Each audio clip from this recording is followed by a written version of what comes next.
भाइयों बहनों, थोड़ी शांति रखिए। कुछ ही क्षणों में आदरणीय प्रधानमंत्री जी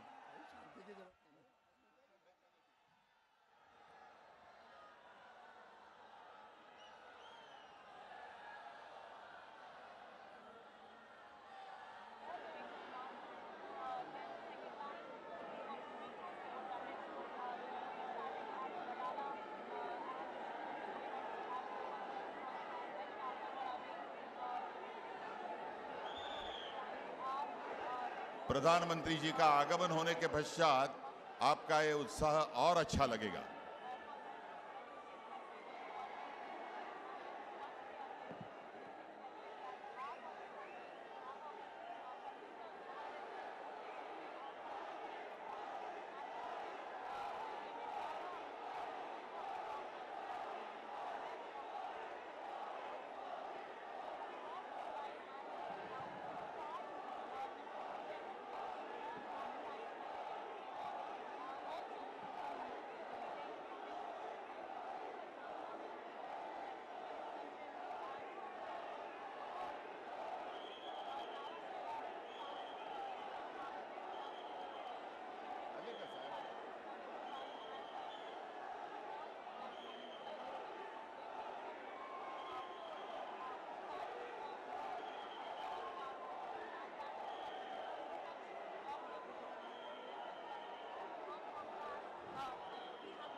प्रधानमंत्री जी का आगमन हुआ है। छत्रपति शिवाजी राय इनके पुतले के चरणों पर वो फूल प्रदान करेंगे और अपना स्थान ग्रहण करेंगे।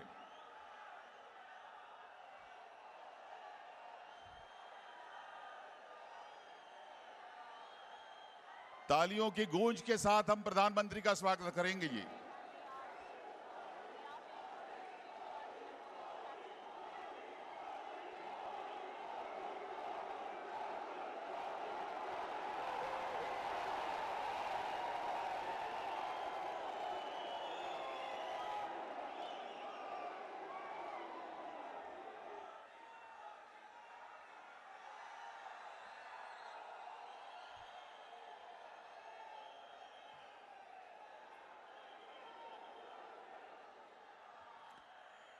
सभी सम्मानीय अतिथि अपना स्थान ग्रहण करेंगे अभी।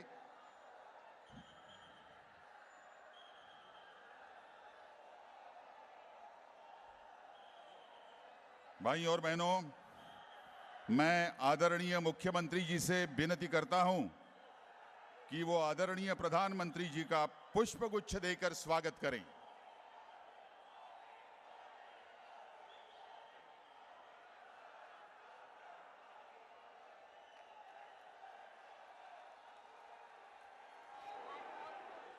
सभी अतिथिगण अपना स्थान फिर से ग्रहण करेंगे और महाराष्ट्र के आदरणीय मंत्री महोदय श्री चंद्रकांत पाटिल जी अपना स्वागत पर भाषण, प्रास्ताविक भाषण करेंगे। मैं उनसे विनती करता हूं।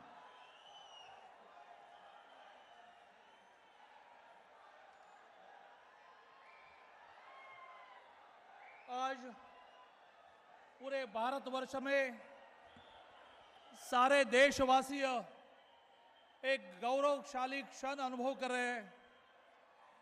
महाराष्ट्र में मुंबई के नजदीक अरबी समुद्र में होने वाला पूरे दुनिया में प्रसिद्ध ऐसा शिव छत्रपति स्मारक का आज जल पूजन, भूमि पूजन माननीय पंतप्रधान महोदय जी के हाथों से हुआ है। उस जलपूजन भूमि पूजन कार्यक्रम मेट्रो 2, मेट्रो 4, कलानगर बांद्रे पूर्व उड्डाण पुल, मुंबई पारबंदर प्रकल्प, कुर्ला वाकोला उड्डाण पुल, मुंबई शहर वाहतूक प्रकल्प, ऐसे कई प्रकार के कार्यक्रमों का आज भूमि पूजन माननीय नरेंद्र मोदी जी के हाथों से हो रहा है। उस निमित्त व्यासपीठ पर उपस्थित पूरी दुनिया में जिनका नाम हुआ है और भारत को जगत गुरु का स्थान निर्माण करने के लिए हर क्षण प्रयत्नरत देश के पंतप्रधान माननीय नरेंद्र जी, सपने में भी सोते हुए भी दिया हुआ शब्द व्यवहार में लाने वाले महाराष्ट्र के मुख्यमंत्री माननीय देवेंद्र जी, व्यासपीठावर उपस्थित सारे महानुभाव और छत्रपति शिवाजी महाराज का नाम लेते ही जिनके शरीर पर रोमांच उठता है, ऐसे पूरे महाराष्ट्र से आए हुए शिवप्रेमी बंधू और बहनों, आज आपल्या सगळ्यांचा मोठा आनंदाचा प्रसंग आहे। आपण सगळेजण आपल्या आयुष्यामध्ये हा प्रसंग लक्षात ठेवू की आपण अशा एका प्रसंगाला साक्षी आहोत।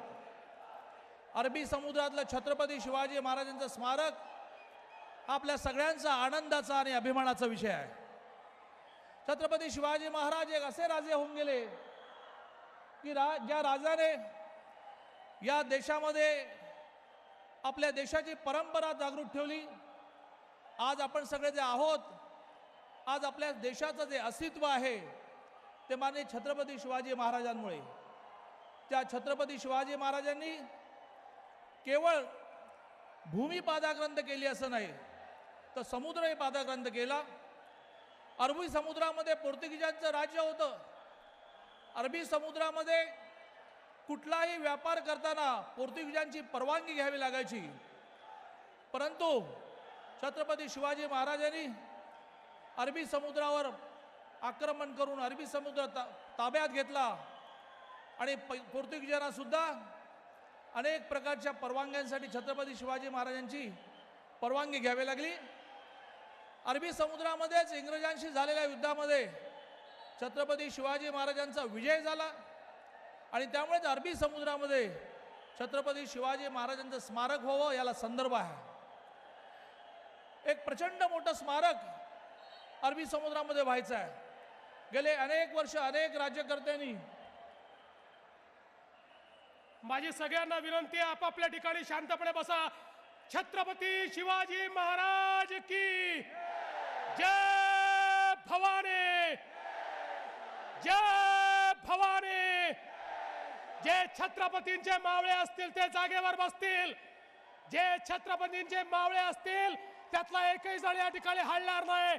जय जय जय जय जय भवानी, जय जय जय जय जय भवानी, जय जय जय जय जय भवानी। सगळे शांतपणे बसतील। चला तुम्ही बसा आपापल्या ठिकाणी शांतपणे, कोणी गडबड करणार नाही।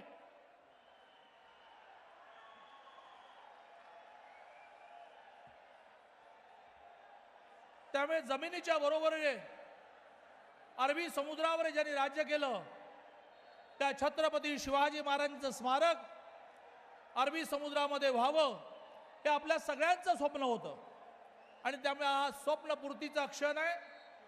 त्या अरबी समुद्रामध्ये छत्रपती शिवाजी महाराजांचं भव्य आंतरराष्ट्रीय स्तरावरचं स्मारक व्हावं असा अनेकांनी निर्णय केला, पण या सरकारमध्ये आल्यापासून प्रत्येक दिवशी या विषयातल्या सगळ्या अडचणी संपवत ज्या 12 प्रकारच्या परवानग्या होत्या त्या परवानग्या पूर्ण केल्या।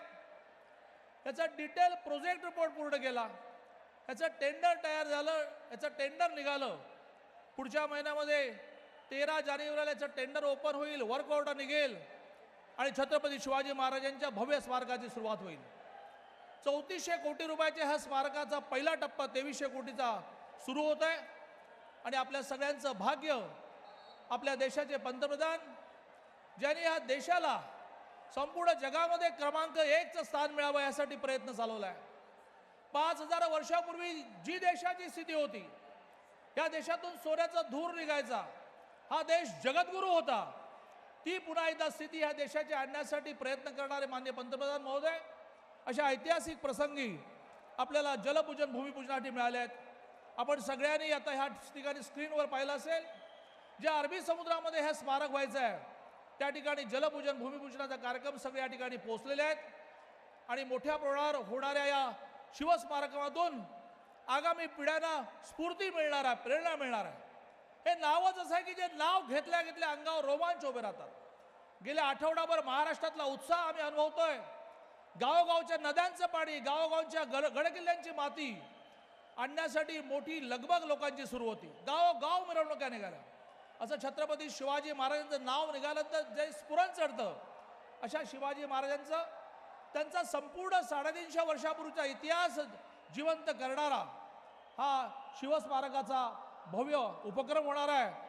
त्याच्या उद्घाटन प्रसंगी आपल्या सगळ्यांचं व्यासपीठावर उपस्थित सर्वांचं मी स्वागत करतो आणि माझं बोलणं संपवतो.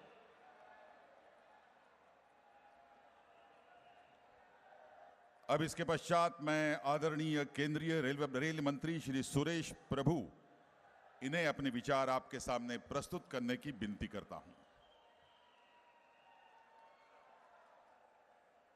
आजचं संपूर्ण राज्यभराचं वातावरण शिवछत्रपतीमय झालेलं आहे. आणि अशा या अत्यंत आनंददायी वातावरणामध्ये आपल्या देशाचे सन्माननीय पंतप्रधानांनी आता जलपूजन करून एक भव्य स्मारक जे उभं राहणार आहे त्याचा शुभारंभ केला आहे. आणि अशा आनंदाच्या क्षणी मुंबईकरांसाठी 24 तारखेला लहान मुलं रात्रीची वाट बघतात 24 डिसेंबरला की काहीतरी आपल्याला पदरी एक भेट मिळेल. मला आनंद होतो की आपल्या देशाच्या पंतप्रधानांनी आज मुंबईकरांसाठी एक फार मोठी भेट रेल्वेच्या प्रवाशांसाठी आणून दिलेली आहे आणि त्याच्यासाठी देखील हा एक कार्यक्रम आहे. मला माहिती आहे की अनेक लोकांनी मुंबईचं शांघाय केलं, काही लोकांनी मुंबईचं सिंगापूर केलं, पण मुंबईकरांकडे मात्र बघितलं कोणी नाही. मुंबईकरांची जी जीवन रेखा रेल्वे वो जीवन रेखा लेकिन उसके तरफ किसी ने नहीं देखा अशी तिची हालत होती. त्या रेल्वेमध्ये आज 55,000 कोटी रुपयांचे निर्णय प्रकल्प आज चालू करण्यासाठी पंतप्रधानांच्या उपस्थितीत कार्यक्रम होतोय. त्यामध्ये MUTP 3चा 11,000 कोटीचा प्रकल्प, पनवेल वसई विरार, छत्रपती शिवाजी टर्मिनस पनवेल, बँड्रा विरार ह्यासाठी राज्य सरकारच्या सहकार्याने 45,000 कोटी रुपयाचे प्रकल्पावर देखील आता थोड्या वेळाने सह्या होतील. मला सांगायला आनंद होतो की या मुंबई शहरामध्ये की ज्या मुंबई शहराने देशाला भरपूर दिलं, या शहरामध्ये दरवर्षी गेल्या 5 वर्षात काँग्रेसच्या काळामध्ये केवळ 750 कोटी रुपये दिले जायचे. आज मला आनंद होतो की गेल्या 2.5 वर्षामध्ये केवळ 4,000 कोटी रुपयाची गुंतवणूक आम्ही मुंबईच्या रेल्वेच्या उपनगरीय प्रवासांसाठी केली. त्याच्या व्यतिरिक्त 7,000 कोटी रुपये ACDC कन्व्हर्जनसाठी केले. याच 2 वर्षाच्या कालावधीत 160 प्लॅटफॉर्मची उंची वाढवली, 16 फ्रूट ब्रिज झाले आणि 42 नवीन होत आहेत.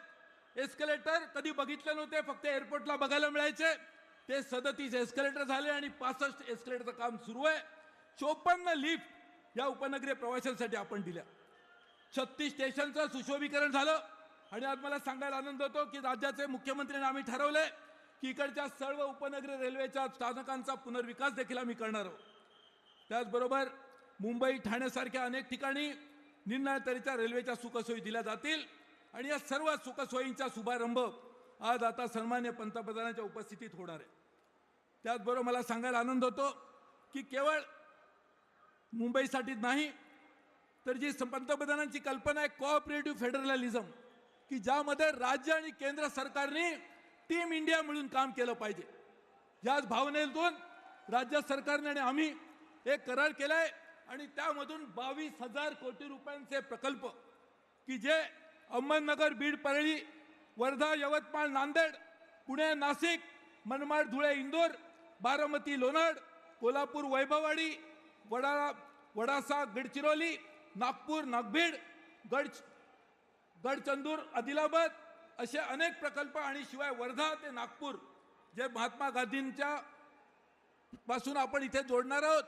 या अशा अनेक प्रकल्पासाठी राज्य सरकारने आणि आम्ही एकत्र येऊन काम करायला सुरुवात केली। मला सांगायला आनंद होतो की या राज्यामध्ये रेल्वेमधून जेवढे पैसे मिळायचे त्यामध्ये गेल्या 2.5 वर्षात पंतप्रधानांनी रेल्वेला जे महत्त्व दिलं त्यामुळे जवळजवळ 3पट जास्त गुंतवणूक महाराष्ट्राच्या रेल्वे प्रकल्पामध्ये केवळ गेल्या 2.5 वर्षात आपण केली। आज 53,000 कोटी रुपयाचे विविध प्रकल्प महाराष्ट्र राज्यासाठी रेल्वे मार्फत राबवले जात आहेत। त्याच्या व्यतिरिक्त पोर्ट कनेक्टिव्हिटी, कोकणला पश्चिम महाराष्ट्राला जोडण्यासाठीचे प्रकल्प, असे अनेक प्रकल्प गेल्या काही वर्षामध्ये आपण अंमलात आणतो आणि मला खात्री आहे की पुढच्या 3-4 वर्षामध्ये हे सगळे प्रकल्प जेव्हा पूर्णत्वाला जातील तेव्हा निश्चितपणे मुंबईकर आणि महाराष्ट्रामध्ये राहणारी मराठी जनता म्हणेल की रेल्वेमुळे आमच्या जीवनामध्ये एक चांगला बदल झाला आणि त्याची सुरुवात करण्यासाठीचा कार्यक्रम आपले सन्मान्य पंतप्रधानांच्या उपस्थितीत होतोय। मी तुमच्या सगळ्यांचे मनापासून आभार मानतो। पंतप्रधानांनी रेल्वेला जी प्राथमिकता दिली ती आतापर्यंत देशाच्या कोणत्याही पंतप्रधानांनी पूर्वी दिली नव्हती। रेल्वेमधून विकास होईल, रेल बढे देश बढे या घोषणेमधूनच आपण कार्यक्रम करतोय आणि या रेल बढेचे एक पुढचं पाऊल आजच्या कार्यक्रमात पडणार आहे। मी पुन्हा सर्वांना मनापासून धन्यवाद देतो। जय हिंद, जय महाराष्ट्र।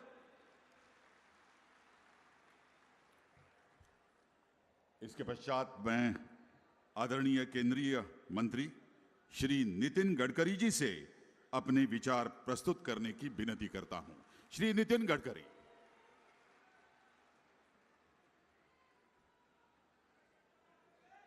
आदरणीय प्रधानमंत्री जी, आदरणीय मंच आणि उपस्थित सर्व बांधवांनो आणि भगिनींनो, आज महाराष्ट्राच्या इतिहासामधला सुवर्णाक्षरांनी लिहून काढावा असा आजचा दिवस आहे। आपल्या महाराष्ट्राचं, आपल्या सगळ्यांचं दैवत छत्रपती शिवाजी महाराज आमचं प्रेरणास्तोत्र आहे।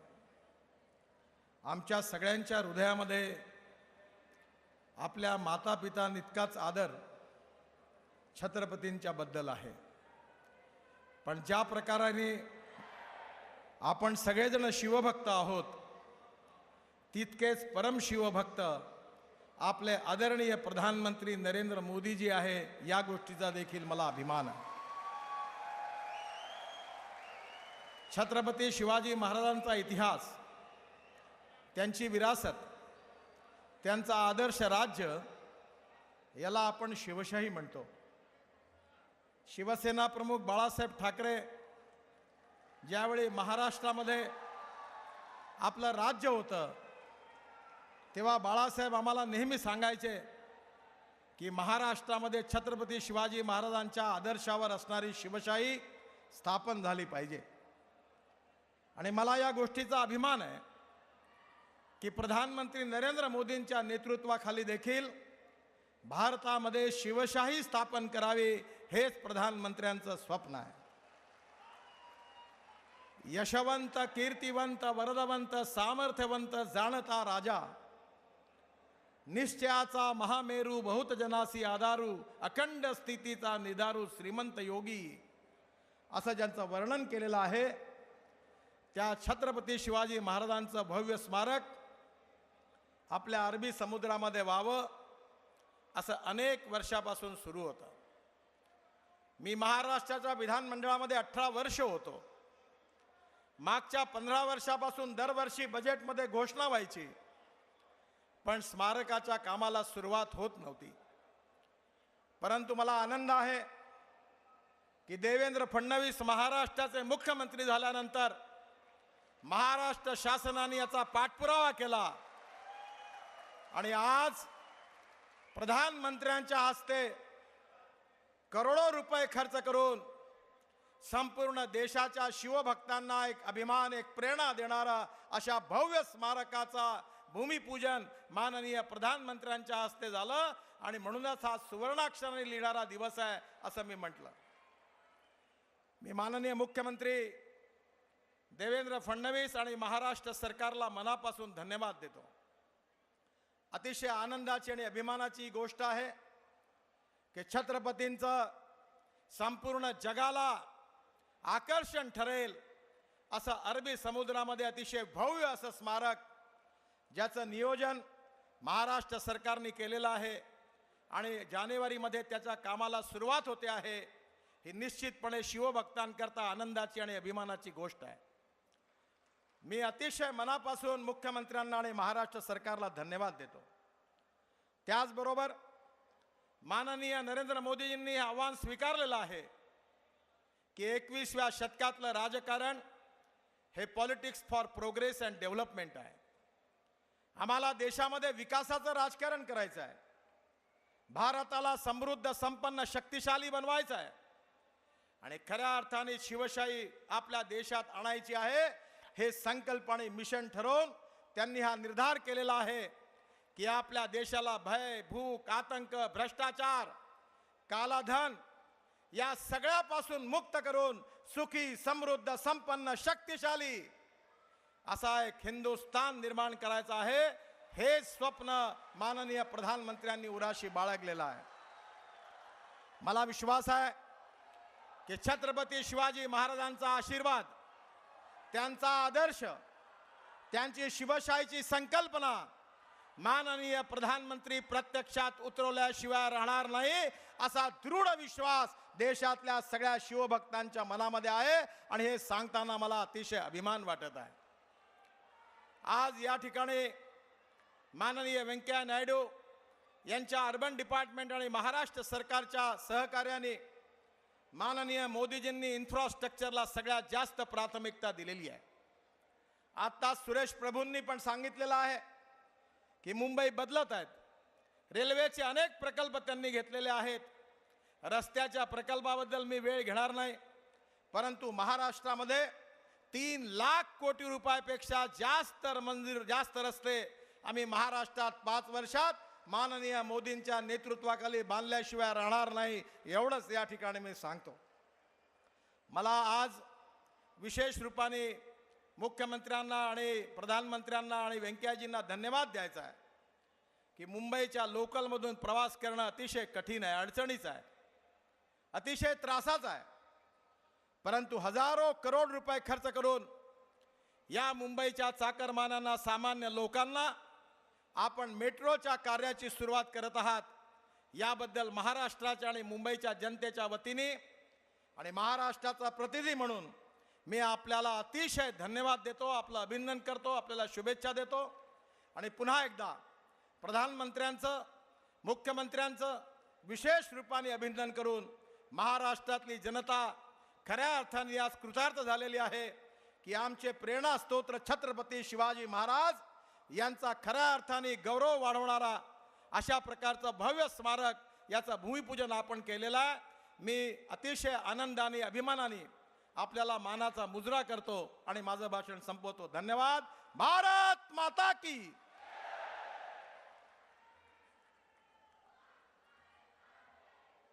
बंधूंनो आणि भगिनींनो, शिवसेना पक्षाचे प्रमुख आदरणीय उद्धवजी ठाकरे यांना मी विनंती करतो की आपले विचार आपणासमोर त्यांनी व्यक्त करावेत. टाळ्यांच्या गजरामध्ये उद्धवजींचं आपण इथे स्वागत करूया.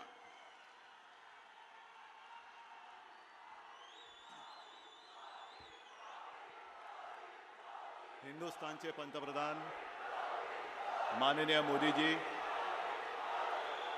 माननीय राज्यपाल महोदय, माननीय मुख्यमंत्रीजी,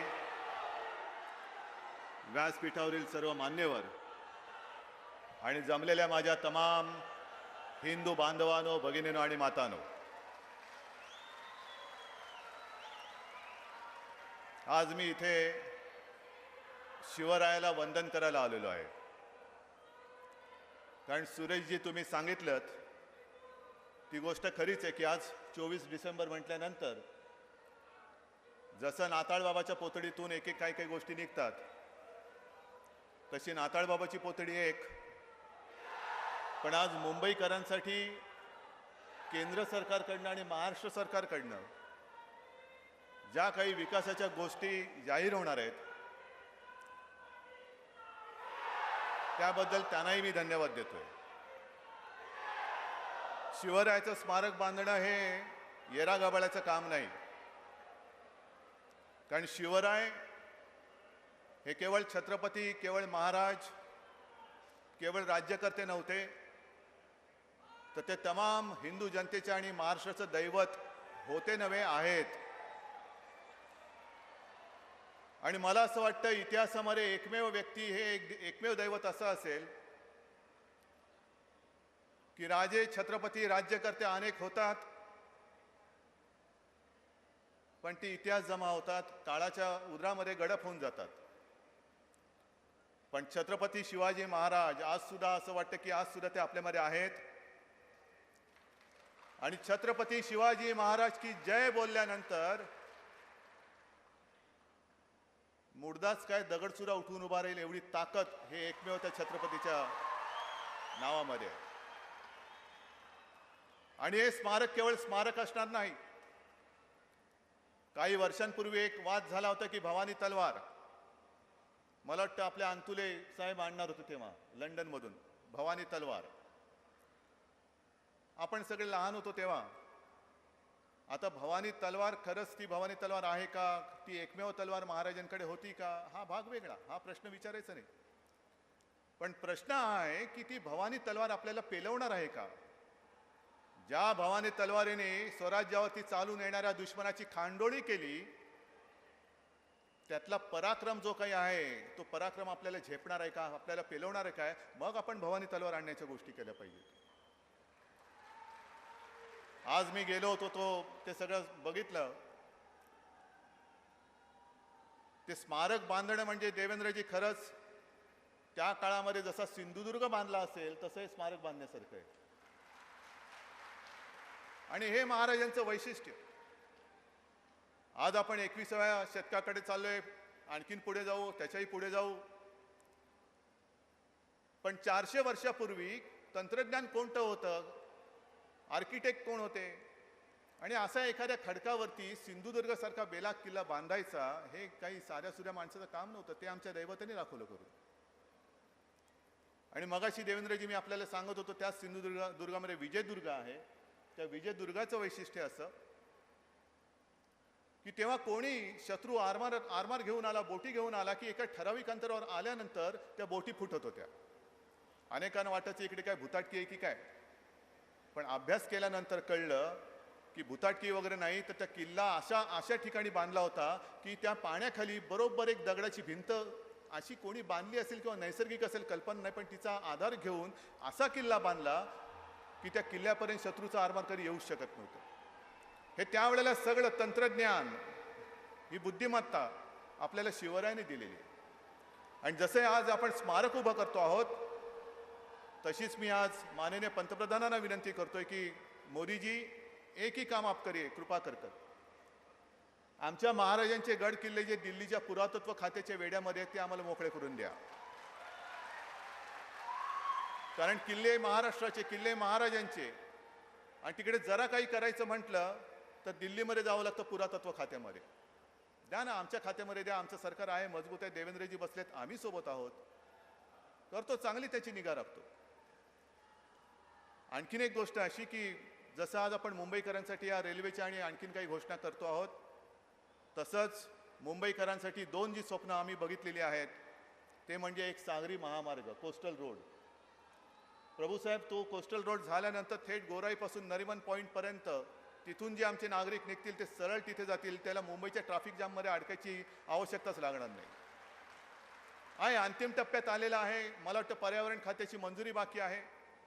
ती मंजुरीसुद्धा लवकर मिळाली तर येत्या 5-7 वर्षामध्ये तोही रस्ता आपण दिमाखामध्ये पूर्ण करू शकतो, एवढा विश्वास मला आपल्या सरकारवर आणि माझ्या महापालिकेवरती आहे. आणि ही विकासाची कामं होत असताना थकला भागला मुंबईकर त्याला त्याच्या कुटुंबियासमवेत जर कुठे काही विरंगुळ्याचे क्षण पाहिजे असतील तर तशी आपल्याकडे जागा नाही आहे. आणि म्हणून नितीनजी, सुरुवातीला सरकार आलं तेव्हा मी आपल्याला विनंती केली होती की मुंबईचा जो पूर्व किनारा आहे त्या पूर्व किनाऱ्यावरती आपणच, कारण BPT आणि नेव्ही यांच्याकडे ती पूर्ण जागा आहे, जमीन आपल्याकडे ठेवा, काही हरकत नाही, पण मुंबईकरांसाठी मोकळी जागा तिकडे करून द्या. जवळपास 900 एकर जागा जी मुंबई पोर्ट ट्रस्ट किंवा नेव्हीने वापरलेली नाही, तिकडे मुंबईकरांसाठी एक असं आपण विश्व उभारू की एका बाजूला हे शिवस्मारक होईल, दुसऱ्या बाजूला चांगले म्युझियम्स होतील, चांगलं ओशन पार्क होईल, आणि असे अनेक नररत्न या महाराष्ट्रामध्ये महाराष्ट्राच्या मातीत जन्माला आले. मग सावरकर असतील, आणखीन चाफेकर बंधू, क्रांतिकारक तर किती झाले. त्या सगळ्यांचं एक चांगलं नुसतं स्मारक नाही तर एक संग्रहालय की जेणेकरून जर का कोणी तिकडे गेलं तर त्याच्या डोक्यातले इतर कोणतेही विचार असतील ते बाजूला जाऊन त्या क्रांतिकारकांचे देशप्रेमी विचार त्याच्या मनामध्ये येतील. असं एक चांगली मुंबई आपण तयार करूया. असो, या निमित्ताने खरंच मी केंद्र सरकार आणि राज्य सरकारचं अभिनंदन करतो, त्यांना धन्यवाद देतो. आणि शिवस्मारक हे बहुचर्चित होतं, बऱ्याच वर्षांपूर्वी जाहीर झालेलं होतं, पण प्रत्यक्ष करण्याचं मला वाटतं कोणाच्याही मनामध्ये नव्हतं पहिल्या सरकारच्या बाबतीत. आज आपल्या सरकारने भूमिपूजन केलेलं आहे.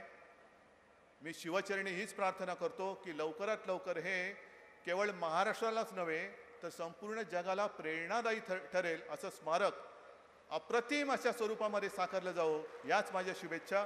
जय हिंद, जय महाराष्ट्र.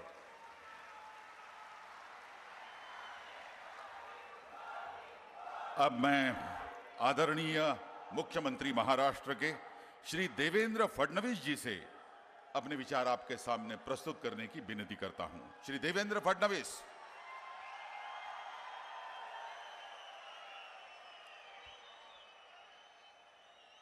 महाराष्ट्राची कुलस्वामिनी आई तुळजा भवानी आणि हिंदवी स्वराज्याचे सरसंस्थापक छत्रपती शिवाजी महाराज यांना मानाचा मुजरा करतो.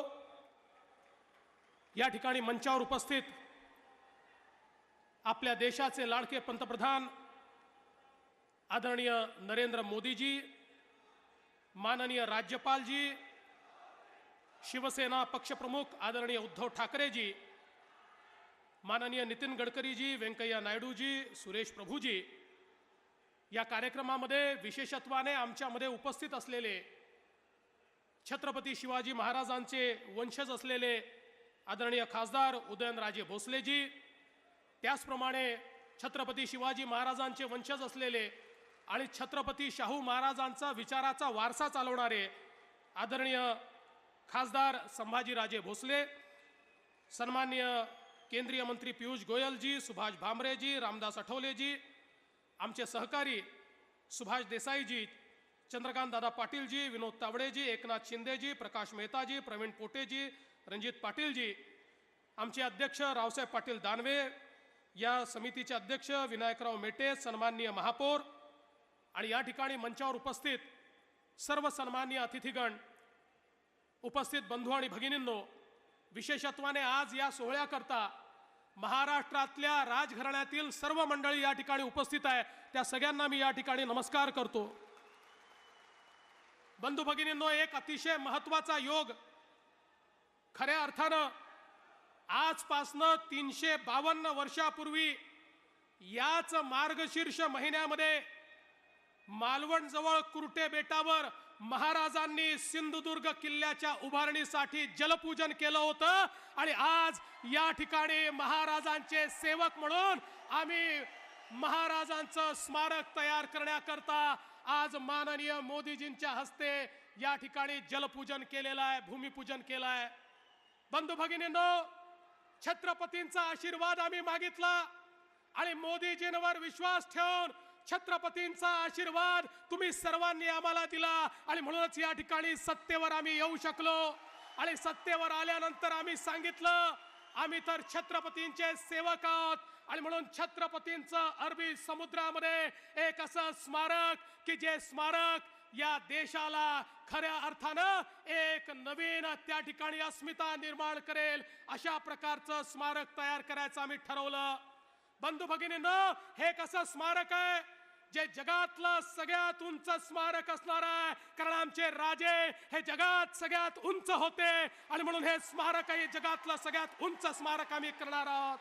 अरे अमेरिका हा जर स्टॅच्यू ऑफ लिबर्टीने ओळखला जाणार असेल तर माझा भारत देश छत्रपतींच्या या प्रतिमेमुळे ओळखला जाईल. संपूर्ण जग ही प्रतिमा पाहण्याकरता या ठिकाणी येईल. बंधू भगिनींनो, छत्रपती शिवाजी महाराजांनी 12 मावळातल्या 18 पगड जातींना एकत्रित करून सामान्य माणसामध्ये पौरुषाचं निर्माण केलं.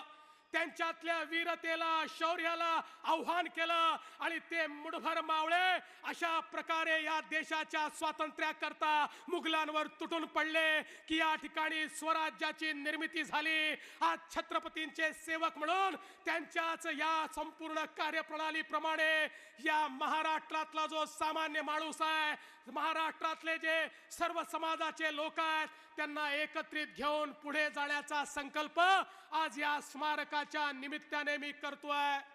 काही लोक या ठिकाणी प्रश्न विचारतात कि हे स्मारक कशा करता. तारीख इस बात की गवाह है, जो अपने इतिहास को भूल जाते हैं उन्हें वर्तमान तो होता है लेकिन भविष्य नहीं होता. और इसलिए ये छत्रपति शिवाजी महाराज की प्रतिमा, ये स्मारक, ये केवल एक पुतला नहीं है, ये एक ऐसी जीवंत वास्तु है जिसमें से हमें शूरता मिलेगी, वीरता मिलेगी, नम्रता मिलेगी, प्रशासन मिलेगा. और एक ऐसा उस माध्यम से हमें ऐसी प्रेरणा मिलेगी कि एक ऐसे महाराष्ट्र की हम निर्मिती करेंगे जो महाराष्ट्र छत्रपति शिवाजी महाराज के सपनों का महाराष्ट्र हो. दोस्तों, बंधू भगिनींनो, मी आई तुळजा भवानीला आज एकच साकडं घालतो. अरे मी शिवा तर होऊ शकत नाही, ती माझी अवकात नाही, पण मला किमान जीवा होण्याची संधी आई तुळजा भवानीने द्यावी. आणि या ठिकाणी महाराजांचं आणि या महाराष्ट्राचं या ठिकाणी सेवा करण्याची शक्ती आई तुळजा भवानीने मला द्यावी. हीच विनंती आई तुळजा भवानीच्या चरणी मी करतो.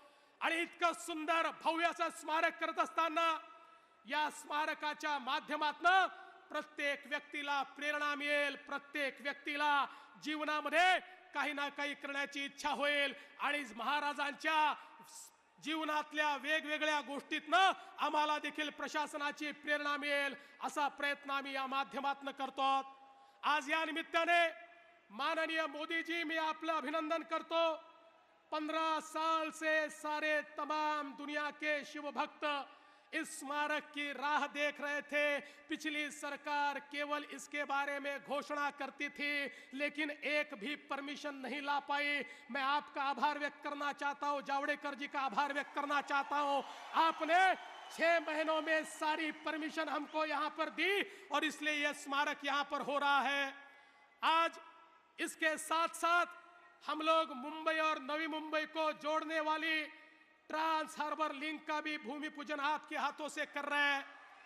देश की सबसे बड़ी लिंक, देशातला सगळ्यात मोठा पाण्यातला पूल हा असेल की ज्या पुलाच्या माध्यमातून मुंबई आणि नवी मुंबई जोडली जाईल. मुंबईतल्या सामान्य माणसाला आज घराचा प्रश्न आहे, पण एवढा मोठा भाग जोडला गेल्यानंतर त्या भागामध्ये जरी तो राहायला गेला तरी अर्ध्या तासामध्ये मुंबईमध्ये नोकरी करता तो येऊ शकेल. अशा प्रकारचं या ट्रान्स हार्बर लिंकचं देशातल्या सगळ्यात मोठ्या या सेतूचं भूमिपूजन माननीय मोदीजींच्या हस्ते होत आहे.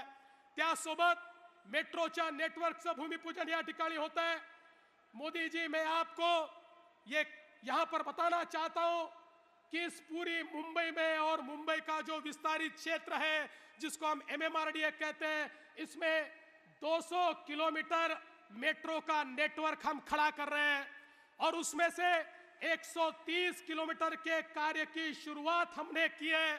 और मैं आपको बिल्कुल यहाँ पर यह आश्वस्त करना चाहता हूं कि आने वाले 5 वर्षों में मुंबई के किसी भी भाग से किसी भी भाग में, चाहे वो थाना हो, चाहे वो भिवंडी हो, चाहे वो कल्याण हो, चाहे कोई भी मुंबई का भाग हो, कहीं पर भी जाने के लिए हम एंड टू एंड सॉल्यूशन देंगे. इतना बड़ा मेट्रो का नेटवर्क हम खड़ा कर रहे हैं.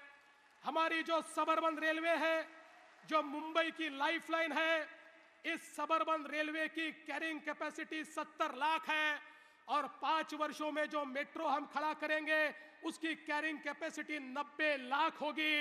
यानी मुंबई में पिछले 70 सालों में जितनी कैरिंग कैपेसिटी तैयार हुई उससे ज्यादा 5 वर्षों में हम शुरू करेंगे.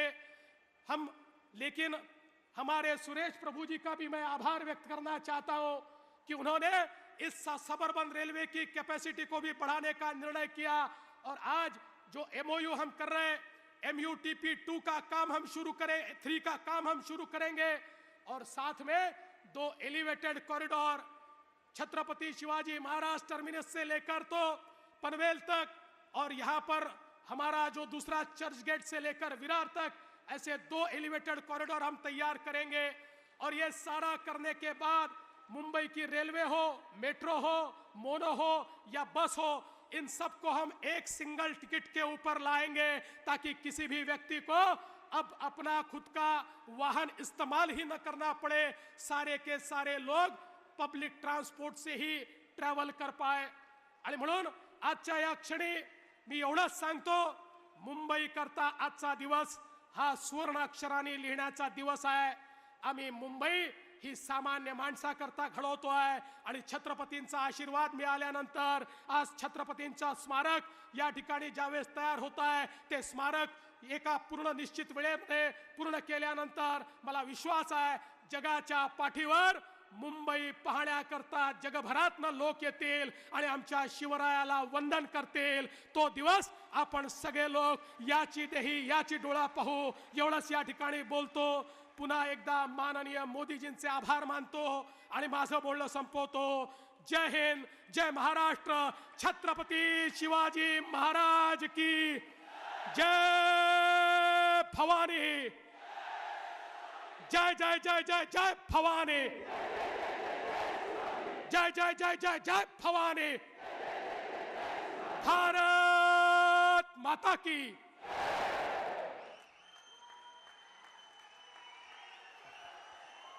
भाइयों और बहनों, आदरणीय प्रधानमंत्री श्री नरेंद्र मोदी जी अब मुंबई तथा मुंबई महानगर रीजन के यातायात का इंफ्रास्ट्रक्चर अंतर्राष्ट्रीय दर्जे का बनाने में केंद्र तथा राज्य की तरफ से जो कड़े प्रयास हो रहे हैं उनके बारे में और उनके वास्तव रूप का दर्शन देने वाली छोटी छोटी फिल्मों के माध्यम से भी आप इसे देख पाएंगे। तो चलते हैं आदरणीय प्रधानमंत्री जी के कर कमलों द्वारा शिलान्यास समारोह की श्रृंखला की तरफ। मैं आदरणीय प्रधानमंत्री जी से विनती करता हूं कि आप मेट्रो 2B का रिमोट कंट्रोल बटन दबाकर शिलान्यास करें।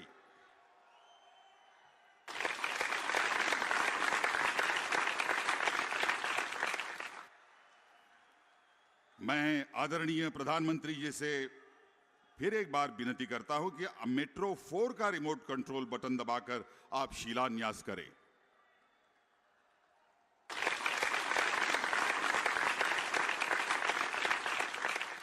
मैं प्रधानमंत्री जी से अपना स्थान ग्रहण करने की विनती करता हूं और अब मेट्रो 2B और मेट्रो 4 की एक छोटी फिल्म आपको दिखाई जाएगी। मुंबई सपनों का शहर और देश का फाइनेंशियल कैपिटल। करीब 2 करोड़ से ज्यादा आबादी वाले इस मुंबई तथा उपनगर के लगभग 70 लाख से ज्यादा लोग मुंबई की लाइफलाइन मानी जाने वाली लोकल ट्रेन से और करीब 40 लाख लोग बेस्ट की बस सेवा में प्रतिदिन सफर करते हैं। मुंबई में यातायात के सभी साधन उनकी क्षमता से 2 गुना ज्यादा उपयोग किए जाते हैं।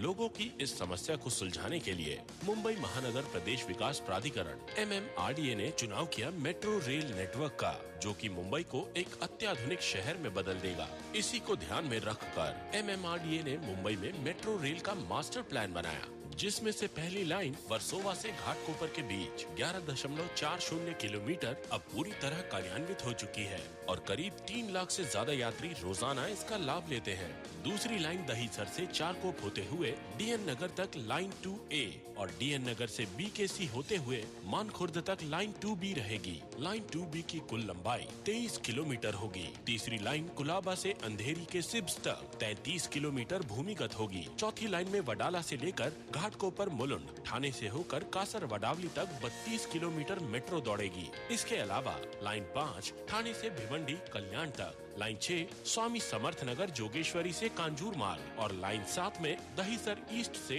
अंधेरी ईस्ट होते हुए एयरपोर्ट तक जाएगी। लाइन 7 का विस्तारीकरण करके मीरा भाईंदर तक और चौथी लाइन का विस्तारीकरण करके वडाला से CST स्टेशन के नजदीक GPO तक निर्धारित किया है।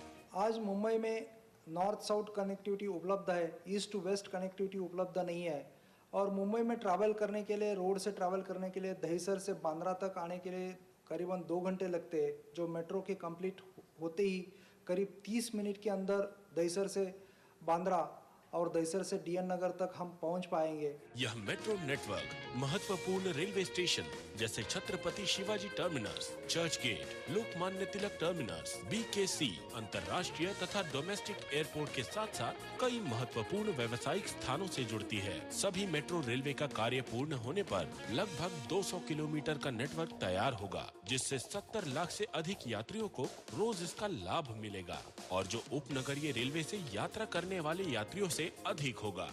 ये जो पूरा काम है ये हम निर्धारित समय में पूरा कर सकेंगे। इसका एक बड़ा कारण ये है कि इसके लिए जो भी धन सामग्री चाहिए, जो भी फंड चाहिए, वो उसकी पूरी व्यवस्था हमने पहले से की हुई है। मुंबई मेट्रो लाइन 2B का अनुमानित खर्चा 10,986 करोड़ है। मेट्रो 4 का अनुमानित खर्चा 14,549 करोड़ रुपए होगा। इन दोनों लाइंस का काम शुरू होने पर करीब 125 किलोमीटर के 5 कार्य प्रगति पथ पर आएंगे। लाइन 3 को छोड़कर सभी मार्ग उन्नत यानी एलिवेटेड होंगे। मेट्रो प्रोजेक्ट के कुछ महत्वपूर्ण तथ्य: यह सुरक्षित, भरोसे वाला और वातानुकूलित यातायात का साधन। इससे करीब 35% रोड ट्रैफिक कम होने की संभावना है। मेट्रो ट्रेन 90 सेकंड के अंतराल से दौड़ने का प्रावधान है।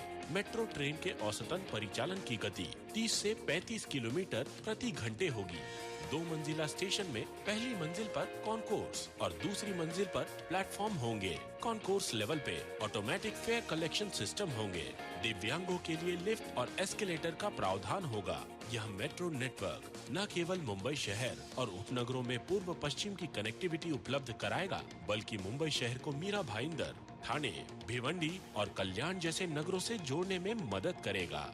ये जो हमारा मेट्रो का सिस्टम है, जो सबअर्बन रेलवे है, जो मोनोरेल है और जो बस सिस्टम है, इन सभी को एकात्मिक रूप से हम जोड़ना चाहते हैं, इसका इंटीग्रेशन करना चाहते हैं, ताकि व्यक्ति को एंड टू एंड सॉल्यूशन मिले। और साथ ही में इसको सिंगल टिकट पर हम लाना चाहते हैं, ताकि एक कंप्लीट सॉल्यूशन लोगों को यातायात के लिए प्राप्त हो। Welcome to the Mumbai metro. Welcome to dream line of Mumbai.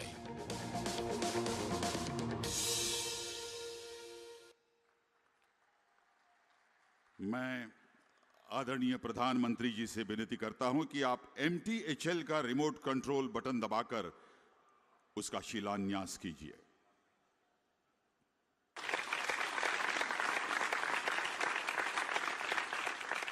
आदरणीय प्रधानमंत्री जी से अपना स्थान ग्रहण करने की विनती करता हूं मैं, और इसके पश्चात आपको MTHL की फिल्म दिखाई जाएगी। मुंबई दुनिया के सबसे घनी आबादी वाले शहरों में से एक, चहल पहल वाला शहर। इस शहर की भौगोलिक बाधाओं को पार करने के लिए मुंबई से नवी मुंबई में चिरले तक मुंबई पार बंदर प्रकल्प यानी कि मुंबई ट्रांस हार्बर लिंक का निर्माण किया जा रहा है, जो मुंबई शहर को मुख्य भूमि से जोड़ेगा। इस प्रकल्प की कीमत कुल मिलाकर लगभग 17,843 करोड़ रुपए है। इस पुल की वजह से पनवेल के पास बन रहे नए अंतर्राष्ट्रीय हवाई अड्डे से जलद गति से यातायात मुमकिन होगा।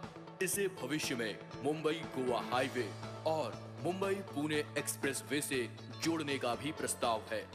मुंबई ट्रांस हार्बर लिंक की वजह से मुंबई से पनवेल, पुणे, गोवा यातायात का समय लगभग 1 घंटा कम होगा। इस पुल की वजह से मुंबई पोर्ट और जवाहरलाल नेहरू पोर्ट के बीच कार्गो का यातायात जलद गति से होगा, जिससे पोर्ट ट्रैफिक के कारण शहर के ट्रैफिक में होने वाली रुकावट भी कम होगी। मुंबई ट्रांस हार्बर लिंक ये 6 लेन वाला पुल 22 किलोमीटर लंबा होगा, जिसमें 16.5 किलोमीटर लंबा पुल समुद्र पे होगा और बाकी 5.5 किलोमीटर पुल जमीन पर होगा। ये देश का सबसे लंबा पुल होगा। ये पुल मुंबई से नवी मुंबई, पुणे, गोवा आने जाने वालों के लिए और मुंबई पोर्ट, जवाहरलाल नेहरू पोर्ट और रेवस पोर्ट के लिए वरदान साबित होगा। जापान इंटरनेशनल कोऑपरेशन एजेंसी से प्राप्त कर्जे से यह प्रकल्प पूरा किया जाएगा। इस प्रोजेक्ट से वाहनों के ईंधन, परिचालन लागत के साथ साथ समय की भी बचत होगी। सड़कों पर वाहनों की भीड़ और प्रदूषण भी कम होगा।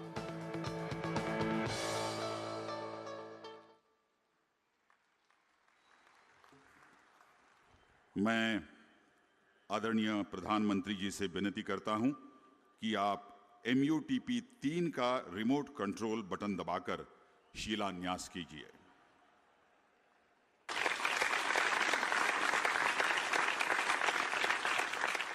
प्रधानमंत्री जी अब अपना स्थान ग्रहण करेंगे और उसके पश्चात MUTP 3 की एक छोटी सी फिल्म आपको दिखाई जाएगी। मुंबई में 11,000 करोड़ रुपए की लागत से MUTP 3 के अंतर्गत 96 किलोमीटर लंबी डबल उपनगरीय रेल लाइन के निर्माण की योजना है, जिसकी अहम कड़ियां हैं विरार डहाणू रोड के बीच 64 किलोमीटर, पनवेल करजत के बीच 28 किलोमीटर, ऐरोली कलवा के बीच 4 किलोमीटर एलिवेटेड कॉरिडोर तथा पश्चिम एवं मध्य रेल के 22 लोकेशन पर ट्रेसपास कंट्रोल कार्य। इन सभी लाइनों पर नई गाड़ियां चलाने के लिए 564 कोच खरीदे जाएंगे, जिससे 300 से अधिक अतिरिक्त सेवाएं शुरू की जा सकेंगी, जिससे यात्री वहन क्षमता में 15% बढ़ोतरी होगी। इनके फलस्वरूप मुंबई छत्रपति शिवाजी टर्मिनस से करजत जाने का एक वैकल्पिक रूट यात्रियों को उपलब्ध होगा, जिससे समय की काफी बचत होगी। डहाणू रोड, बोईसर, चौक इत्यादि क्षेत्र का तेजी से विकास होगा, नए रोजगार के अवसर पैदा होंगे एवं नए आवासीय क्षेत्र विकसित होंगे। नवी मुंबई से कल्याण, कसारा, करजत आने जाने वाले यात्रियों को थाने स्टेशन पर गाड़ी बदलने की आवश्यकता नहीं होगी। यह सर्वविदित है कि मुंबई का विकास हमेशा रेल के विकास के साथ जुड़ा रहा है। इस दिशा में मुंबई रेलवे विकास कॉर्पोरेशन उपनगरीय रेल के विकास के लिए सदैव कार्यशील रहेगा।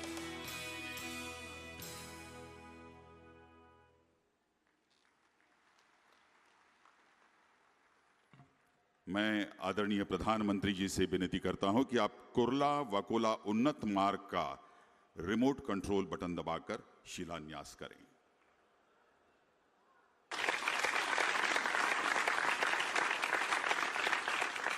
इसके पश्चात मैं आदरणीय प्रधानमंत्री जी से फिर एक बार विनती करूंगा कि आप कलानगर जंक्शन उन्नत मार्ग का रिमोट कंट्रोल बटन दबाकर शिलान्यास कीजिए।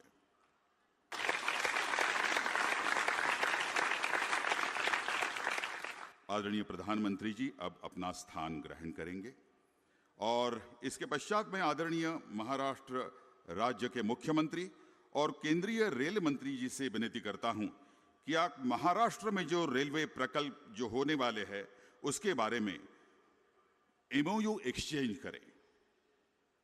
2 MOUs होंगे जिसके एक्सचेंज किया जाएगा। रेल मंत्री, केंद्रीय रेल मंत्री और महाराष्ट्र के मुख्यमंत्री श्री देवेंद्र फडणवीस।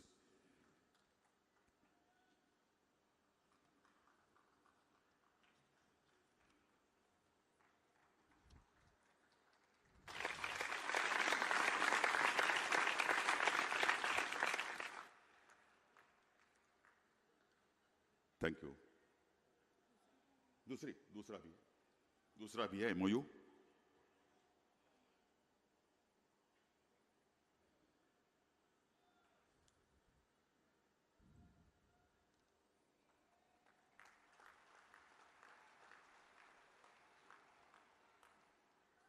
धन्यवाद सर।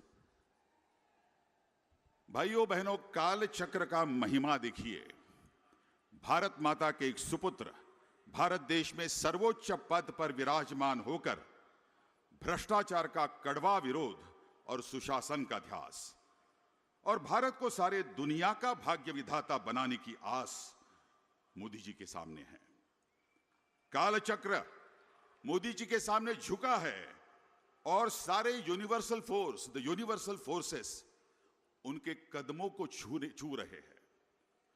मैं अब आदरणीय प्रधानमंत्री नरेंद्र मोदी जी से विनती करता हूं कि आप इस विशाल जमुदसाय को, इस विशाल जन समुदाय को और सारे राज्य के लोगों को और देश के लोगों को और दुनिया के लोगों को संबोधित करें।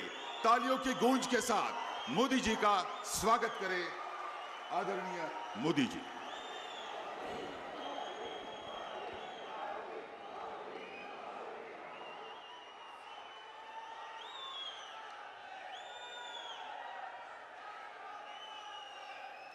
भारत माता की, भारत माता की। छत्रपति शिवाजी महाराजांना मी मानाचा मुजरा करतो.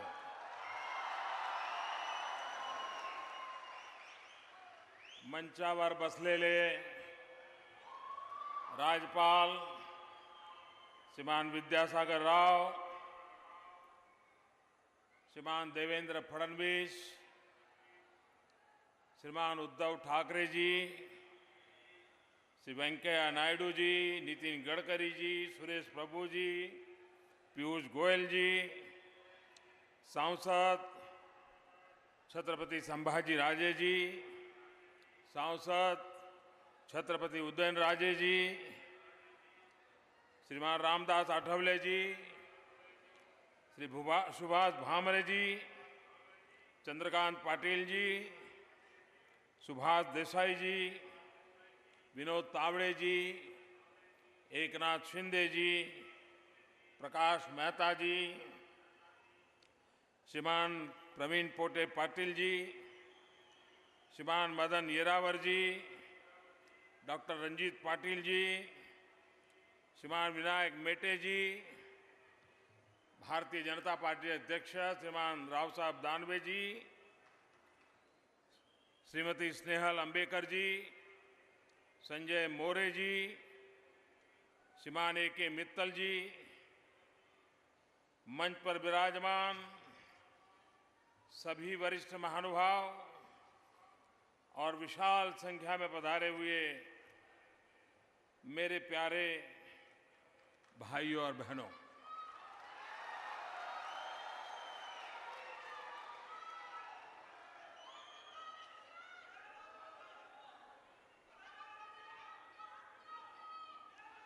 आप कल्पना कर सकते हैं कि आज मैं कितना आनंदमय अनुभूति कर रहा हूं.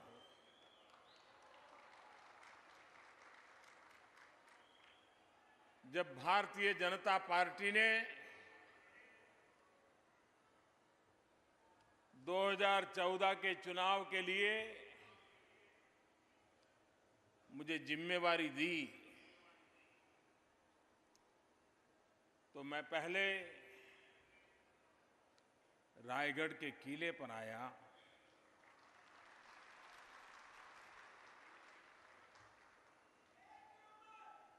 छत्रपति जी की समाधि, उसके सामने बैठ करके ये वीर पराक्रमी महापुरुष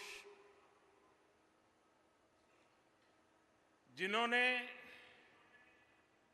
सुशासन और प्रशासन हिंदुस्तान के इतिहास में एक नवीन अध्याय लिखा था और अपने योग्यता और क्षमता के आधार पर किया था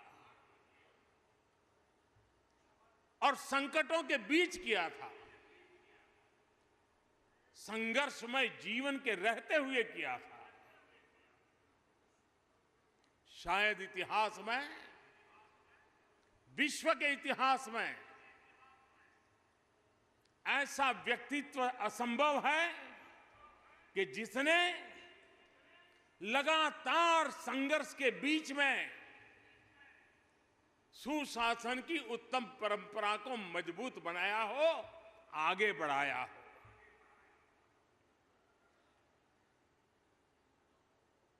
इतिहासकारों की नजरों से, रंगकर्मियों की नजरों से जब भी हम छत्रपति शिवाजी महाराज को देखते हैं तो घोड़ा हो, घोड़े पर शिवाजी महाराज हो, हाथ में तलवार हो, और उसके कारण हमारे मन में भी एक ही छवि बनी हुई है.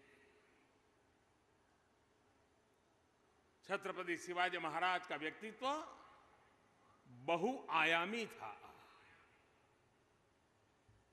अगर हम भगवान रामचंद्र जी का मूल्यांकन सिर्फ रावण वध से करें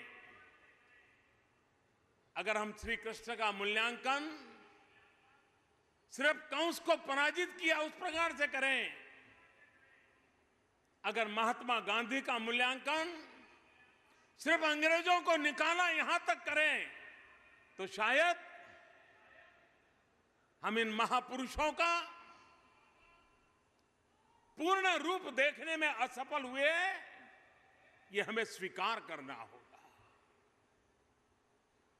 प्रभु रामचंद्र जी, रावण का वध उनके जीवन के अनेक पहलुओं में एक पहलू था, लेकिन बाकी इतने पहलू थे जो आज भी भारतीय जीवन को प्रभावित करते हैं, प्रेरित करते हैं। श्री कृष्ण के जीवन में भी सिर्फ कंस ही एक घटना नहीं थी। युद्ध के मैदान में गीता का संदेश, कोई कल्पना कर सकता है कि यह देश कैसी मिट्टी है कि जिस मिट्टी में ऐसे लोग जन्म लेते हैं कि जो युद्ध के मैदान में भी हजारों साल प्रेरणा देने वाले चिंतन की धारा को गीता के रूप में प्रस्तुत करते हैं।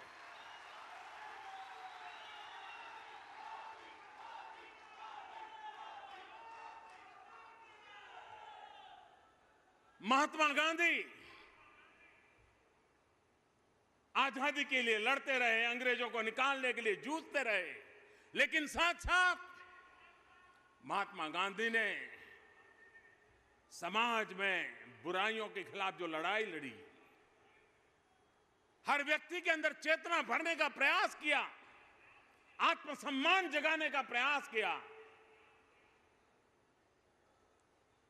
हम उसे कभी भी कम नहीं आंक सकते। उसी प्रकार से छत्रपति शिवाजी महाराज यानी घोड़ा, तलवार, युद्ध, लड़ाई, विजय यहां तक सीमित नहीं है। वे पराक्रमी थे, वीर थे, पुरुषार्थी थे, हम सबकी प्रेरणा है। लेकिन साथ साथ आप कल्पना तो कीजिए, जैसे राम जी ने छोटे छोटे लोगों की सेना बनाई, वानर सेना बनाई और बड़ा लड़ाई जीत ली। कितना बड़ा संगठन का कौशल्य था। छत्रपति शिवाजी महाराज ने भी छोटे छोटे किसान, मावड़े, उनको साथ लिया, उनको प्रशिक्षित किया और युद्ध के लिए तैयार किया। कितने बड़े संगठन शास्त्र का कौशल्य छत्रपति शिवाजी महाराज ने प्रस्तुत किया।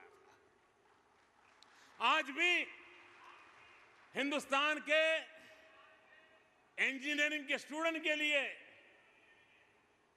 अगर वाटर मैनेजमेंट क्या होती है, वाटर के लिए इंफ्रास्ट्रक्चर क्या होता है, पानी के बिना तरसते हुए इलाकों को पानी कैसे पहुंचाया जा सकता है, अगर उसका उत्तम से उत्तम ज्ञान प्राप्त करना है, जो छत्रपति शिवाजी महाराज ने पानी के लिए जो पूरी व्यवस्थाएं खड़ी की थी, वो आज भी किसी को भी प्रेरणा दे सकती है। मुद्रा नीति, छत्रपति शिवाजी महाराज के सामने प्रस्ताव था कि मुद्रा का निर्माण, सिक्के बनाने का काम विदेशी लोग करने को तैयार थे। छत्रपति शिवाजी महाराज की दीर्घदृष्टि थी। उन्होंने कहा अगर मुद्रा पर किसी का अधिकार हो गया तो उस शासन को पराजित होने में देर नहीं लगती है। और उन्होंने खुद ने सिक्के बनाने के लिए व्यवस्था खड़ी की, लेकिन कभी विदेशों की व्यवस्था को स्वीकार नहीं किया। आज पूरे विश्व में सामुद्रिक सुरक्षा एक बहुत बड़ा विषय बना हुआ है। सारी दुनिया सामुद्रिक सुरक्षा को लेकर के सजग हो गई है। हर किसी को अपने अधिकारों की रक्षा और अपने व्यापारिक संबंधों को विश्व भर में सुरक्षा मिले, उसकी चिंता रहती है। लेकिन इतने सालों पहले इसी धरती में एक वीर पुरुष पैदा हुए थे जिन्होंने नेवी की स्थापना की थी और सामुद्रिक सामर्थ्य को जिन्होंने पहचाना था। और हम सिंधु दुर्ग समेत जितने भी किले देखते हैं उसमें उस नेवी के लिए आवश्यकताओं को बल दिया गया है। ये बात सही है। दुनिया में जहां पर पुरातन जीवन व्यवस्थाएं हैं, उन देशों में टूरिज्म को आकर्षित करने के लिए आइकॉनिक चीजें एक बहुत बड़ा आकर्षण का कारण बनती है। आज भी दुनिया, हिंदुस्तान में टूरिज्म की चर्चा आती है तो ताजमहल का नाम सुनते ही उसको लगता है कि मुझे जाना चाहिए। हर युग में इस प्रकार के आइकॉनिक, सिंबॉलिक चीजों का जो निर्माण हुआ है, सदियों तक उस देश की वो पहचान बना हुआ है। दुनिया के कई देश हैं जहां सिर्फ फॉर टूरिज्म, किलों का प्रवासन, इसके लिए अलग से व्यवस्थाएं हैं।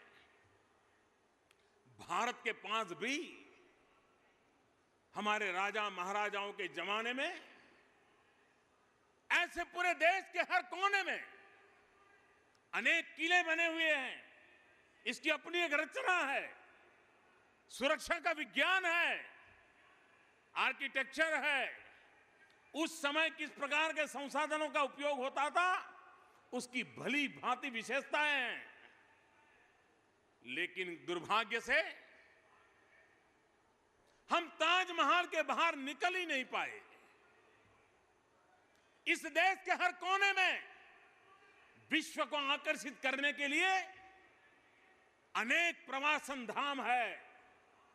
अगर भारत का सही रूप में विश्व के सामने प्रस्तुतिकरण हो तो विश्व को भारत में टूरिज्म के लिए आकर्षित करने की पूरी ताकत है। आज दुनिया में सबसे तेज गति से आगे बढ़ने वाला कोई क्षेत्र है तो टूरिज्म है। ट्रिलियंस ऑफ ट्रिलियन डॉलर का व्यापार टूरिज्म में है। भारत दुनिया की पुरातन परंपराओं से जीने वाला देश विश्व को आकर्षित कर सकता है। छत्रपति शिवाजी महाराज ने जो किले बनाए, अगर हम सही रखरखाव करें, विश्व के सामने उसकी पहचान कराएं, हिंदुस्तान की यूनिवर्सिटीज को भी कहें कि आइए, आपको एडवेंचर टूरिज्म करना है तो इन किलों की जरा चढ़ाई करके दिखाइए। घोड़े पर जाना है, किले पर जाइए, घोड़े पर हम लेने की व्यवस्था करते हैं। और मैं भारत सरकार के एसआई डिपार्टमेंट को कहूंगा कि क्यों न हम छत्रपति शिवाजी महाराज के किलों से शुरुआत करें और देश भर में एक किलों के टूरिज्म का एक माहौल बनाए, उसका रखरखाव जन सामान्य को आकर्षित करे, ऐसा बनाए। भाइयों बहनों, आज मेरे लिए अत्यंत आनंद का पल इसलिए है और मैं महाराष्ट्र सरकार का, महाराष्ट्र की जनता का आभारी हूं कि मुझे आज जो शिव स्मारक बनने वाला है उसमें जल पूजन का, भूमि पूजन का सौभाग्य मिला है। ऐसा अवसर जीवन में धन्यता की अनुभूति कराता है।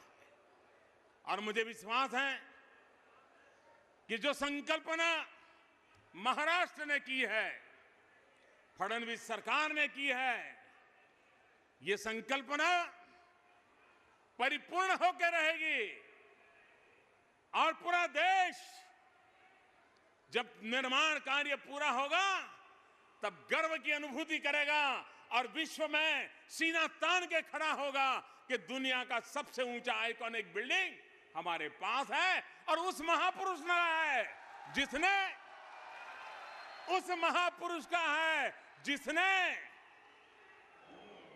जन सामान्य के सुख के लिए अपना पूरा जीवन खपा दिया था।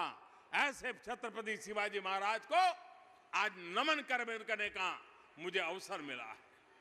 भाइयों बहनों,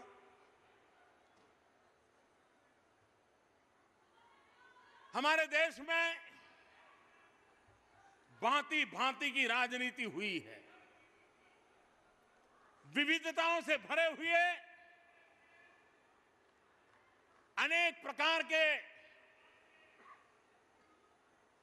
रास्ते अपनाए गए हैं, लेकिन अब 70 साल के अनुभव के बाद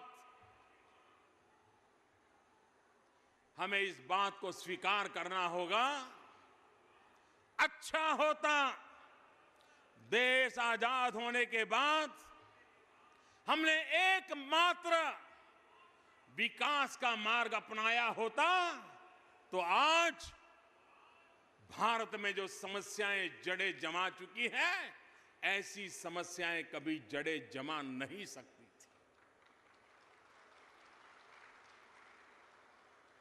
विकास यही एकमात्र समस्याओं का समाधान है। देश के नौजवानों को रोजगार देने की संभावना विकास में है।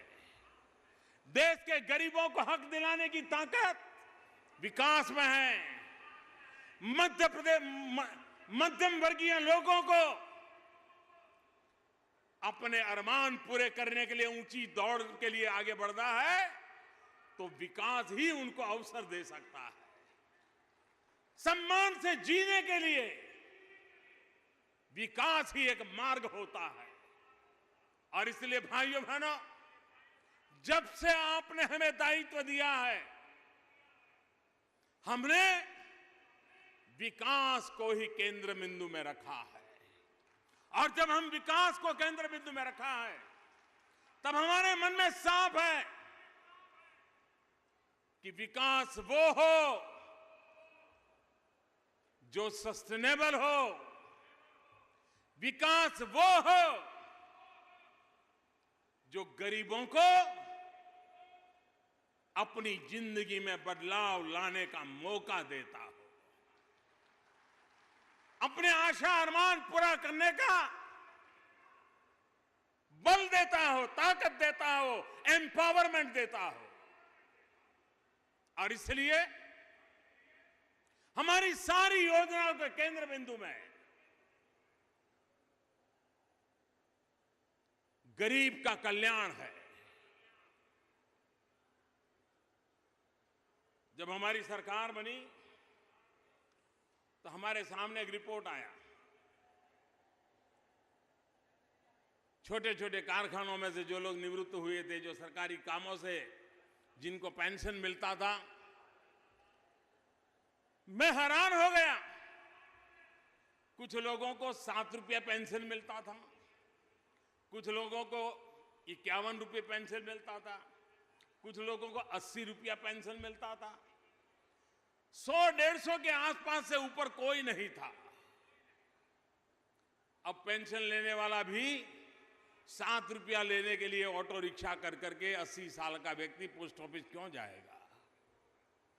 हमने आते ही निर्णय किया कि जो निवृत्तमान लोग हैं, जिनको इतना कम पेंशन मिलता है, सरकारी खजाने पर बोझ तो लगेगा, लेकिन उनको कम से कम 1000 रुपया मिले, इसकी व्यवस्था होनी चाहिए। और भाइयों बहनों, 35 लाख से ज्यादा लोग, ये छोटा आंक नहीं है,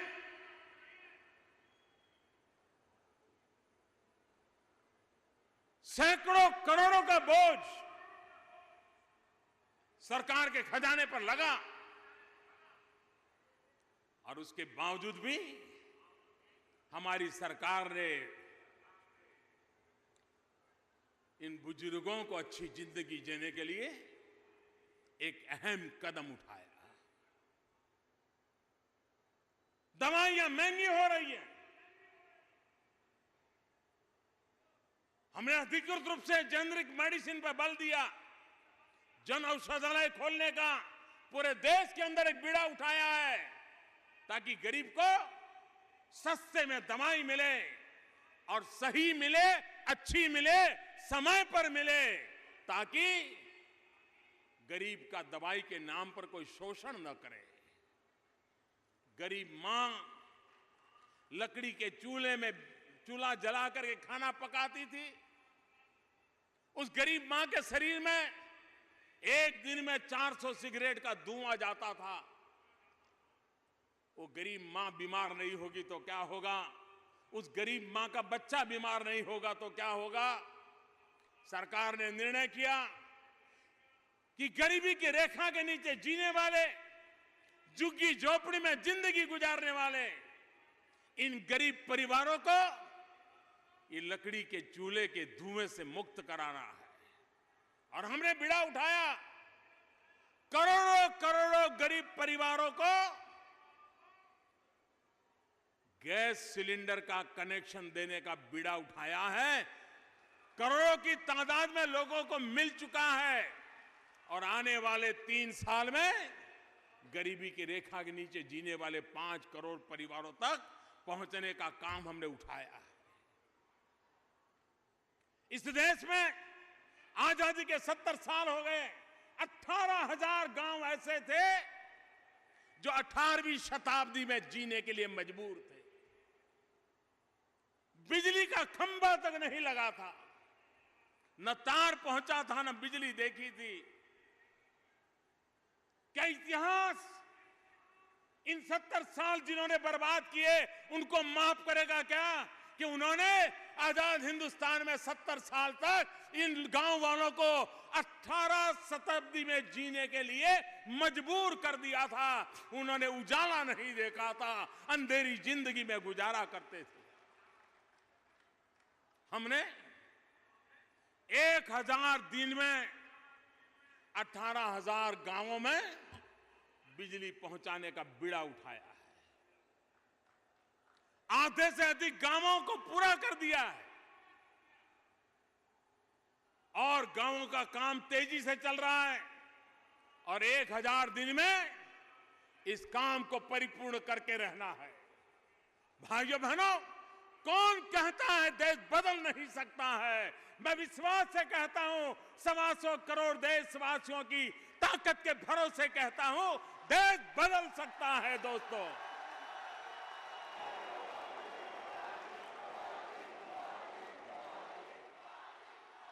और लिख के रखिए, देश बदलेगा भी, देश बढ़ेगा भी, देश दुनिया के सामने सर ऊपर करके खड़ा हो जाएगा। ये मैं 3 साल के अनुभव के आधार पर कह सकता हूं।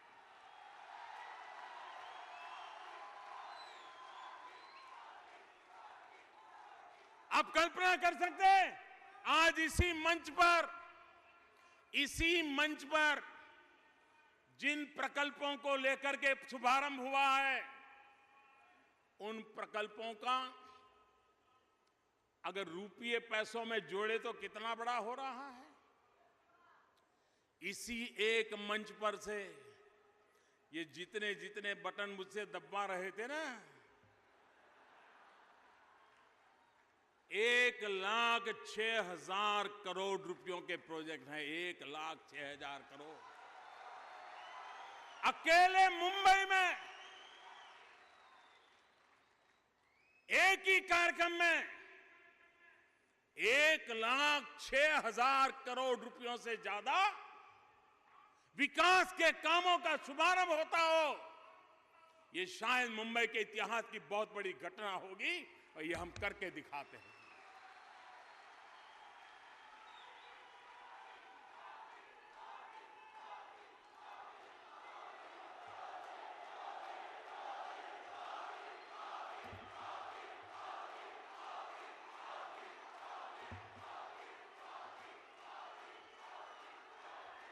भाइयों बहनों,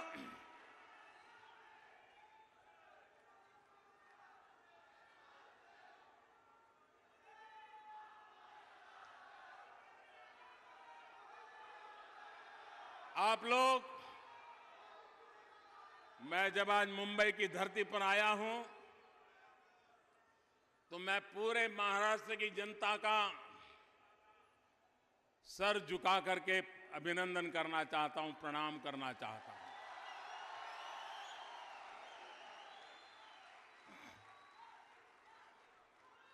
हमारे देश में अच्छा कहो या बुरा कहो, लेकिन एक आदत सी बन गई है कि आप कुछ अच्छा कर रहे हैं, इसका सबूत क्या? अगर चुनाव जीतते हैं तो सबूत है कि आप अच्छा कर रहे हैं। अगर आप हार गए तो माना जाता है कि ये निर्णय आपका गलत था। जब हमने भ्रष्टाचार और काले धन के खिलाफ जिस दिन से सरकार बनी है लड़ाई शुरू की है, एक के बाद एक कदम उठाए, लेकिन 8 नवंबर को रात को 8 बजे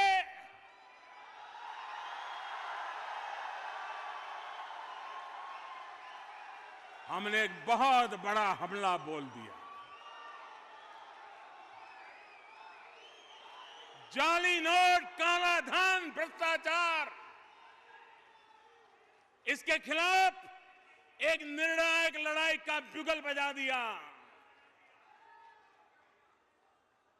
और भाइयों बहनों, 125 करोड़ देशवासियों ने इतने कष्ट झेले, इतनी तकलीफ झेली, लेकिन एक पल के लिए मेरा साथ नहीं छोड़ा।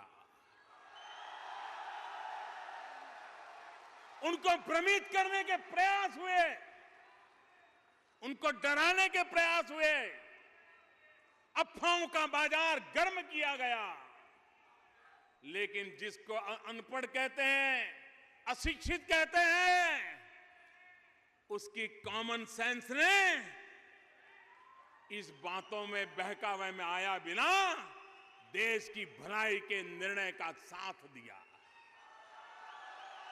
और जब पिछले यहां चुनावों में महाराष्ट्र के लोगों ने इस निर्णय पर मोहर लगा ली, तो पूरे हिंदुस्तान में मैसेज चला गया कि सत्य किसके साथ है और देश किस दिशा में जाना चाहता है।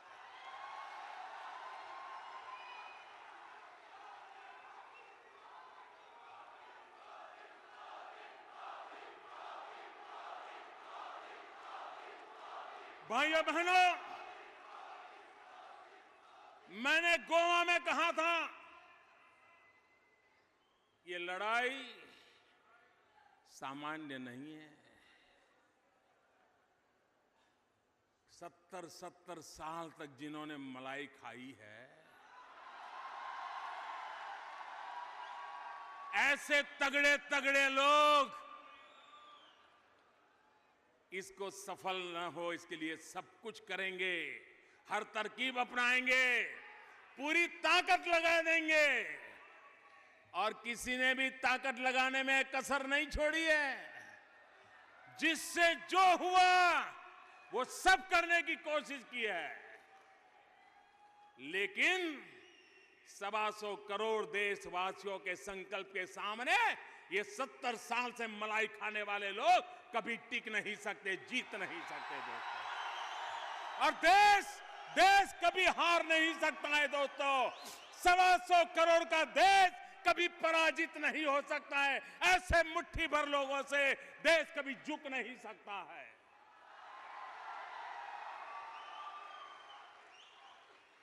कुछ लोगों को लगता था कि बैंक वालों को पटा लो, सब काला धोल सफेद हो जाएगा। अरे काले गोरे के खेल वाले, आप तो मरे, वो बैंक वालों को भी मरवा दिया।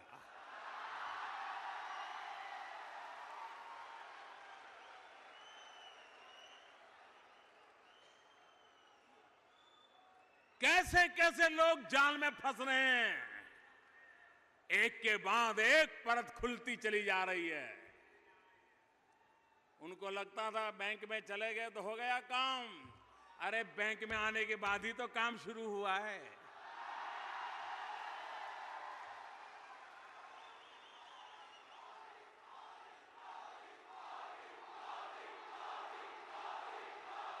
मेरे देशवासियों, मैं देशवासियों को कहना चाहता हूं, मैंने कहा था 50 दिन तक तकलीफ होती रहेगी और देशवासियों ने देश के भविष्य के लिए इन तकलीफों को झेला है।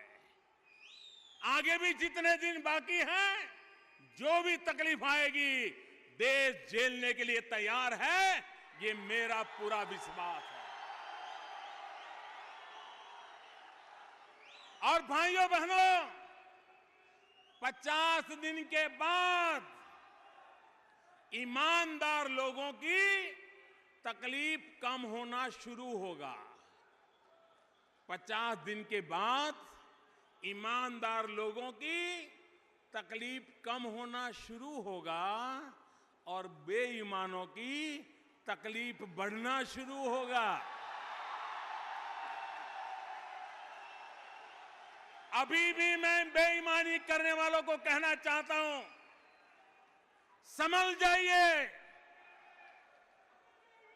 लौट आइए, देश के कानून को स्वीकार कीजिए, नियमों को मानिए और हर नागरिक की तरह आप भी सुख चैन की जिंदगी जीने के लिए आइए। मैं आपको निमंत्रण देता हूं। ये सरकार आपको तबाह करने पर तुली नहीं है, ये सरकार आपको फांसी पर लटकाने के लिए तुली नहीं है, लेकिन गरीबों के जो हक का है वो तो आपको चुकाना ही पड़ेगा, आपको बख्शा नहीं जाएगा। और कोई मानता है कि पहले की तरह कोई रास्ता खोज करके निकल जाएगा, तो आपने गलत सोचा है। आपको पता होना चाहिए सरकार बदल चुकी है। आपको पता होना चाहिए 30 साल के बाद हिंदुस्तान की जनता ने पूर्ण बहुमत वाली सरकार बनाई है। आपको पता होना चाहिए हिंदुस्तान की जनता ने भ्रष्टाचार और काले धन को खत्म करने के लिए सरकार बनाई है और वो काम ये सरकार करके रहेगी। और इसलिए भाइयों बहनों, अब जो समय आ रहा है वो बेईमानों की बर्बादी का वक्त प्रारंभ हो रहा है।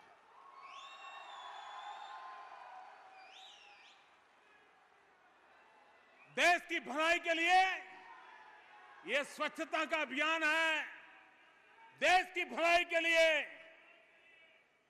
साफ सुथरा सार्वजनिक जीवन हो, साफ सुथरा प्रशासन हो, विश्वास का वातावरण हो, देश के हर निर्णय की नियमों की कीमत होनी चाहिए, उसका सम्मान होना चाहिए। भाइयों बहनों, इस प्रकार का पाप करने की आदत मुट्ठी भर लोगों को है, लेकिन उसके कारण देश के कोटि कोटि लोगों को सहन करना पड़ता है। भाइयों बहनों,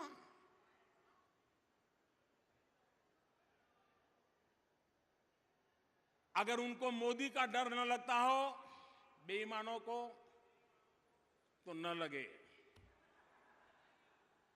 सरकार का डर नहीं लगता है, न लगे, लेकिन बेईमान लोगों,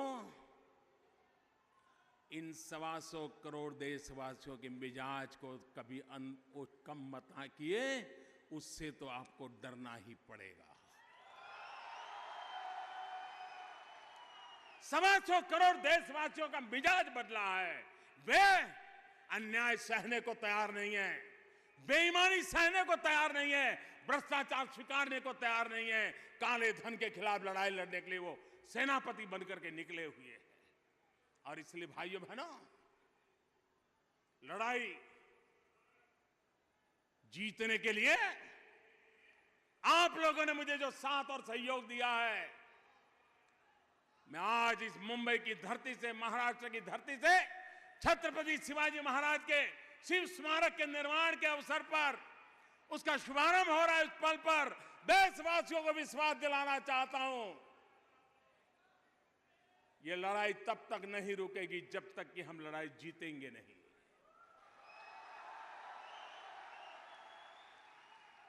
मैं फिर एक बार महाराष्ट्र सरकार का इस विकास के कामों में सहभागिता के लिए फडणवीस जी के नेतृत्व में एक दीर्घदृष्टा महाराष्ट्र को सरकार मिली है, विकास को समर्पित सरकार मिली है। चाहे किसानों के लिए पानी के प्रबंध की चर्चा हो, चाहे शहरों में इंफ्रास्ट्रक्चर की बात हो, चाहे नौजवानों के लिए स्किल डेवलपमेंट की बात हो, शिक्षा का क्षेत्र हो, हर प्रकार से महाराष्ट्र नई ऊंचाइयों को पार करने के लिए ताकत के साथ आगे बढ़ रहा है। मैं फडणवीस जी को, उनकी पूरी टीम को हृदय से बहुत बहुत अभिनंदन करता हूं। मेरे साथ बोलेंगे छत्रपति शिवाजी महाराज की, छत्रपति शिवाजी महाराज की, छत्रपति शिवाजी महाराज की। बहुत बहुत धन्यवाद।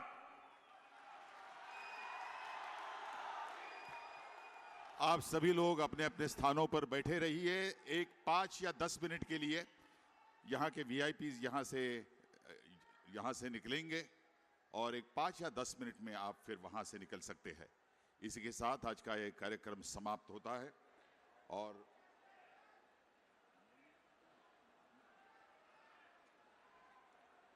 आप सभी को धन्यवाद। आदरणीय प्रधानमंत्री श्री मोदी जी,